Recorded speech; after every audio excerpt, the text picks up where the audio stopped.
Today we're diving into setting up Python in VS Code.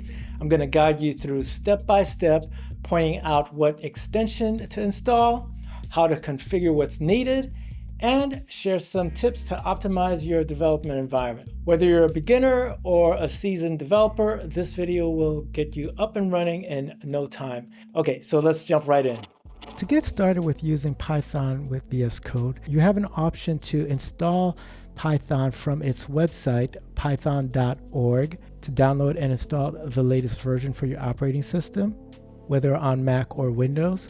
But if you are on a Mac, you have a second option to install it using Homebrew. If you don't have Homebrew, you'll just need to install it using this line from the terminal that you see here. And it is the preferred method, so that's what I'll go ahead and do. I'll confirm I have brew installed by typing brew --version. And to install it, I'll simply type in brew install Python 3.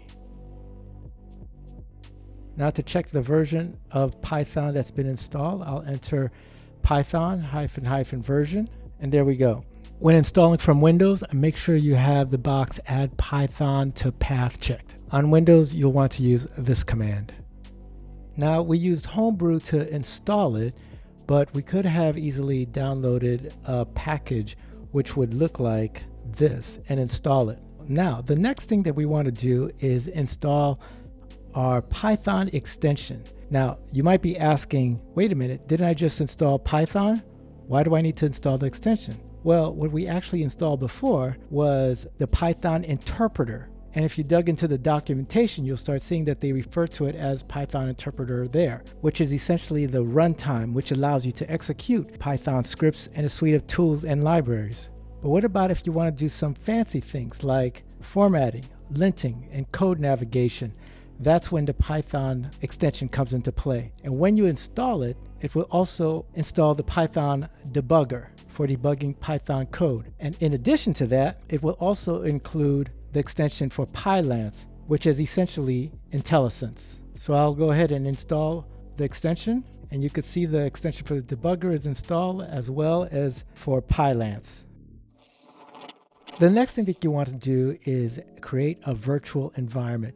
Once you activate that environment, any packages you then install are isolated from other environments.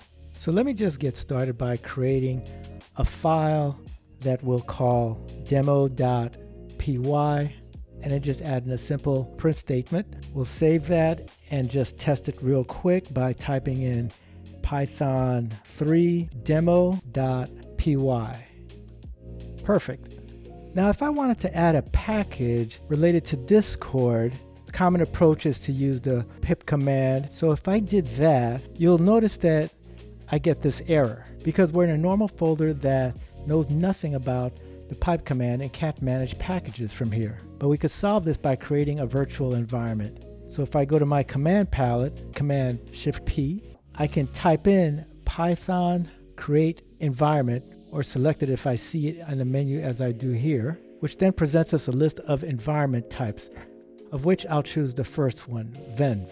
Now we're presented with a list of interpreters that could be used for my project. I'll choose the latest one, 3.12, and you'll notice at the bottom of the screen, it's creating our environment. And now at the blue status bar towards the bottom, you'll see our environment is indicated. If you ever needed to change it, you could just click here to change it, but we'll leave it as is.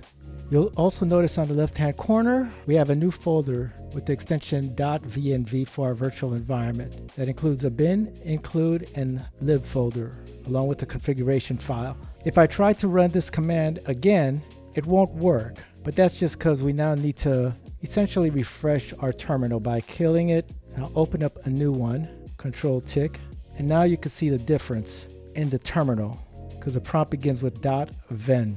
I can clear the screen and now try to run my command for installing Discord, and it seems to be working beautifully, and we can confirm that by going to the library folder, and we could see some Discord folders that's been installed. Before I forget, if you like this kind of content, we'd love it if you hit that subscribe and like button. Really helps the channel out. Now earlier on I had showed you how I executed my Python file just by using a simple command. such as this. But there's a couple of things I want to show you. The first is that there's other ways to execute a Python file, such as right here next to the play button. If you hit the drop down, there's a few options to run code, run Python file in dedicated terminal, in addition to a couple of options for debugger. So I can go ahead and run Python file, and that will essentially have the same result, though with a little bit more content in the terminal. The other thing that I want to point out is that you can actually run several Python commands within the terminal by launching the REPL terminal. So if I go to the command palette, Command Shift P, and type in REPL, I'll get this option here to start terminal REPL. And REPL stands for Read, Evaluate, Print, Loop. And you know you're at the right spot when you see the 3 arrows to the left. And here I could put in some math equation if I wanted. Hit enter, it gives me the answer. And there's a lot more it could do, like what you see here. In short, it's a great way to quickly experiment, debug, or test small code snippets with Python syntax without creating a new script file. And when I'm ready to get out, I can just hit Control D and I'm back to where I was. Now there are a few things I want to show you in respect to code navigation and debugging, but that requires a little bit more code, so let's set that up. Now, because of the extensions and the way that we set up our environment, we have a lot more flexibility to navigate when we have a lot more code. So for example, I can go to one of my methods here, and like many other IDEs, find all references and quickly be able to jump to any other part of the code that I want to examine. The same applies to if I wanted to go onto a class and go to definition, it'll bring me right there. When I'm actually coding, I have that great IntelliSense that gives me information on any object I'm referencing, including functions and attributes.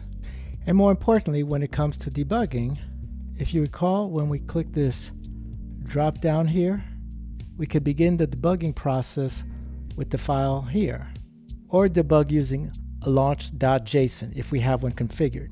Now, I haven't done that yet, but I want to show you the other way to get that done is to come over here to the left-hand pane and click Run and Debug. And here we can come to create a launch.json file, at which point we could choose Python Debugger. And now we get to see all these other Python projects that we can configure a launch.json file for, whether it be Fast API, Django, Flask. But let's go ahead and choose Python file. And here VS Code will give you the most common configuration, which is set up like this. Now, if I wanted to add more configurations for my setup, I can just go ahead and click here, but I'm not going to do that now. Configuring launch.jsons can be a whole video in itself, and I actually do have another video on debugging in VS Code, which is going to be broken up into 2 parts. So if you'd like to have that second part where I focus on launch.json configuration, include demonstrating Python, go ahead and mention in the comments Python launch.json. For now, I want to go ahead and just demonstrate the debugging process by first setting a breakpoint on line 20, and then on the left-hand side, clicking on the Start Debugging Play button.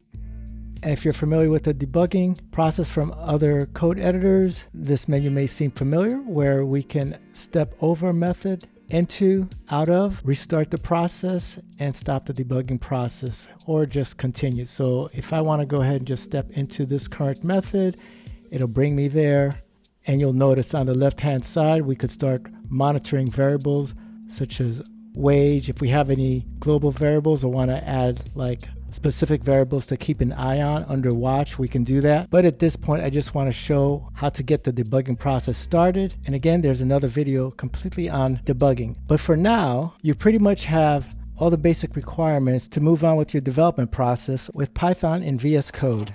The last thing that I want to show you is that a lot of the information that I covered in this video came right from the documentation, which is done very well with lots of visuals and step-by-step information. So check it out to even cover topics that was not covered, such as more details regarding setting things up in Django, Fast API, Flask, topics such as testing, and a lot more. And there you have it. You've successfully set up Python in VS Code. I hope you found this tutorial helpful to work on your Python projects. If you learned something new and enjoyed this video, remember to hit that thumbs up and subscribe, but also definitely leave some questions or feedback in the comments below on any videos you'd like us to make in the future. That's it for now, and I will see you in the next one.